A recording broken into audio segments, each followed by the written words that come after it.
There are two very important questions that most real estate agents never ask when they go on a listing appointment. Not asking these questions could spell trouble for both you and your clients. My name is Sharon Smoot. I'm a realtor and a residential real estate closing attorney in the metro Atlanta area, and I am going to reveal what these two very simple yet important questions are today.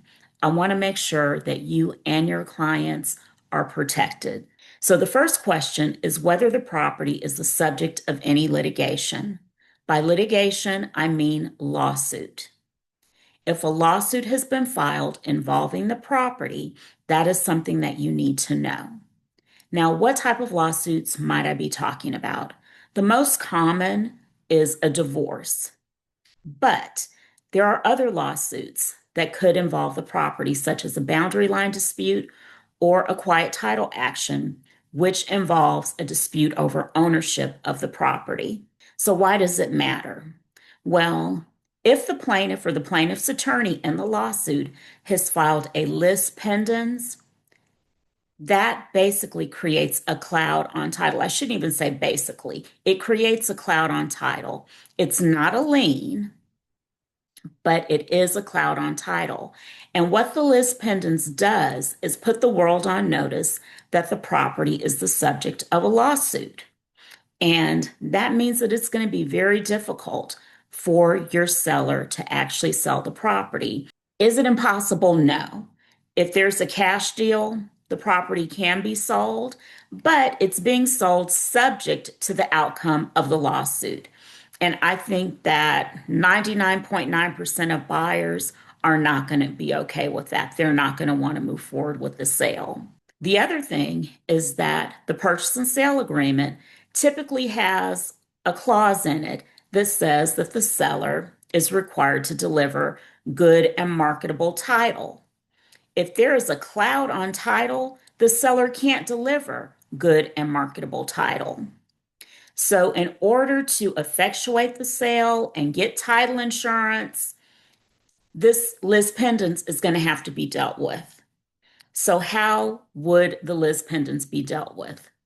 The most common way is for the lawsuit to be resolved. Either the parties enter into a settlement or the court enters an order that sets forth how the property is going to be dealt with as it pertains to this lawsuit. So if we're looking at a divorce situation, the court orders, or the parties agree, let's just say the parties agree in their settlement agreement that the wife is going to get this property that the lis pendens has been filed against.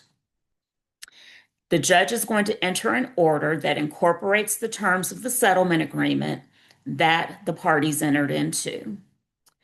The husband is going to sign a quitclaim deed conveying his interest in the property to the wife, a quitclaim deed or a limited warranty deed that conveys the property to the wife. And there is going to be a recital in that deed that says that the property is being conveyed pursuant to the settlement in the divorce between the parties, and it'll name the parties and name the case number.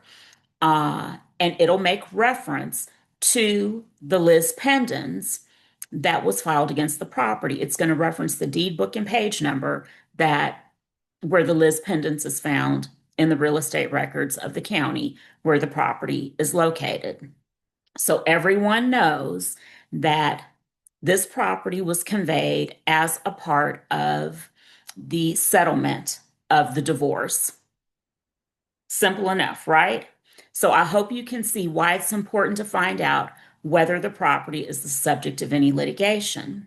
The thing about it is that if the property is sold and this lis pendens has not been dealt with, like I mentioned, the buyer is purchasing the property subject to the lis pendens. So if the outcome of the lawsuit is that money needs to be paid, the buyer's on the hook for paying that money. So it's really best to know upfront whether the property is the subject of litigation. You can still go under contract. You can make the contract contingent upon settlement of the lawsuit, but you need to know upfront so that you're not looking at problems down the line. If you don't know that the property is the subject of a lawsuit, when that title search is done and the closing attorney or the title company sees the lis pendens, they're going to say, we got to pump the brakes. So always ask your potential sellers whether the property is the subject of a lawsuit. And if they say it is, don't be afraid to ask follow-up questions. What type of lawsuit is it? Do you mind if I speak with your attorney? And if they say they don't mind, get them to sign something in writing authorizing you to speak with their attorney, because the attorney's not going to tell you anything without that authorization. And you might be able to play a role in helping to negotiate a settlement. You let their attorney know they're trying to sell this property. We need to get this lawsuit dealt with. Is there any way that the plaintiff might be willing to settle for cash at closing? And like I said, you want to make sure that in the contract, if you go under contract before the lis pendens has been dealt with, before the lawsuit has been resolved, that you have a provision that says that the contract is contingent upon settlement of the lawsuit and release of the lis pendens. So the second question that you should be asking is whether the owners of the property are in bankruptcy. Not whether they've ever filed bankruptcy, whether they are currently in bankruptcy. So why is it important that you know this? Well, when a party files bankruptcy, all of their property, both real and personal, becomes a part of what is known as the bankruptcy estate. Although they still maintain legal ownership of their property, the trustee now controls the bankruptcy estate. So the bankruptcy trustee is the person who oversees the bankruptcy on behalf of the bankruptcy court and makes sure that the creditor's interests, particularly the unsecured creditor's interests, are protected. So when someone files bankruptcy and all of their property becomes a part of the bankruptcy estate, that means that they cannot dispose of the property, they cannot incur debt against the property, or anything like that. So if you are representing a client who is in bankruptcy, but you don't know they're in bankruptcy, that's going to be a problem. And you might now understand why, when you look at the seller information sheet that you get from the closing attorney or the title company, one of the questions on it is whether they're in bankruptcy.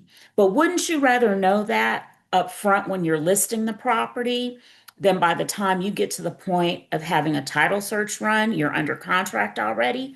Of course you would. And here's the thing, when you know that your clients are in bankruptcy, you know instantly from the time that you enter into that listing agreement that when an offer is made and your clients are ready to accept the offer, that there must be a special stipulation included in the contract that says that the sale is contingent upon approval of the bankruptcy court. What happens if the property gets sold and the bankruptcy court hasn't been involved? Bankruptcy court hasn't been notified. Bankruptcy trustee hasn't been notified. Bankruptcy court hasn't given authorization to sell. That creates problems for your clients. They could be required to disgorge, to give the money that they received from the sale to the bankruptcy court. In an ideal world, you're at your listing appointment, you ask the question, are you in bankruptcy? And your clients say yes.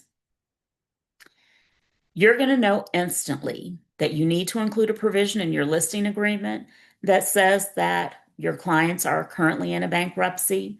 And you're going to know that when you go under contract, you need to include a special stipulation that says that the sale is contingent upon approval of the bankruptcy court. But that's not where it stops. You're going to need to find out who your client's bankruptcy attorney is, assuming that they didn't file the case themselves. You will reach out to that bankruptcy attorney after having gotten written authorization from your clients for your bankruptcy attorney to speak with you, because you're going to need to be coordinating with the bankruptcy attorney. When you go under contract, you're going to need to provide a copy of the purchase and sale agreement to the bankruptcy attorney. The bankruptcy attorney is going to have to file a motion for leave to sell with the bankruptcy court.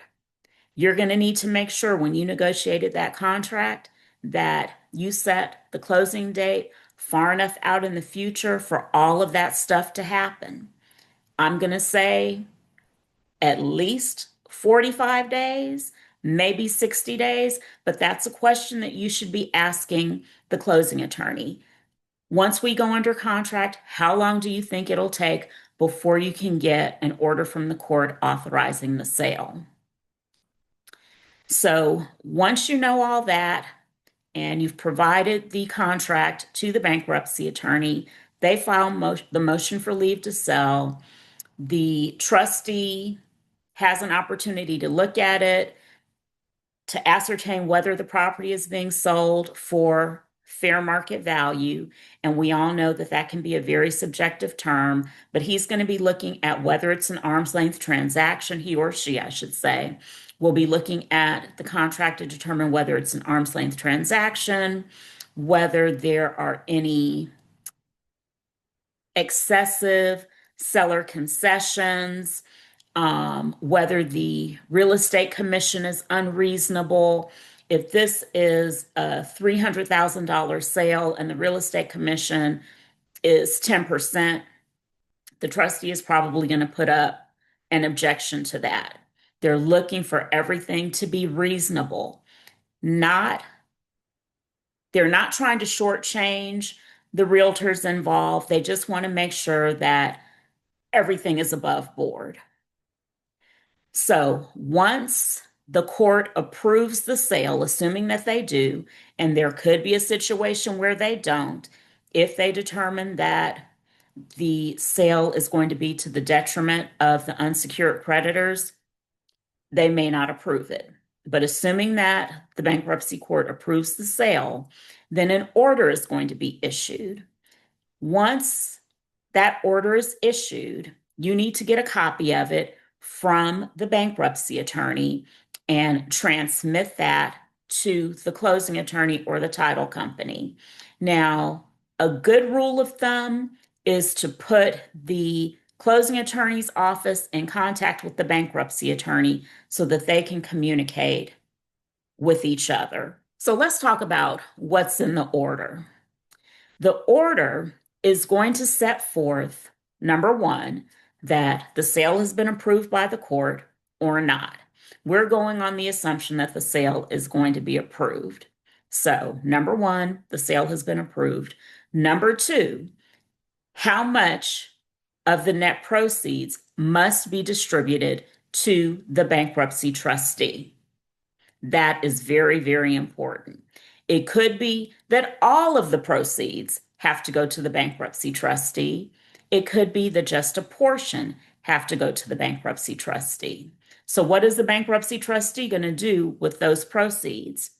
Pay your client's unsecured creditors.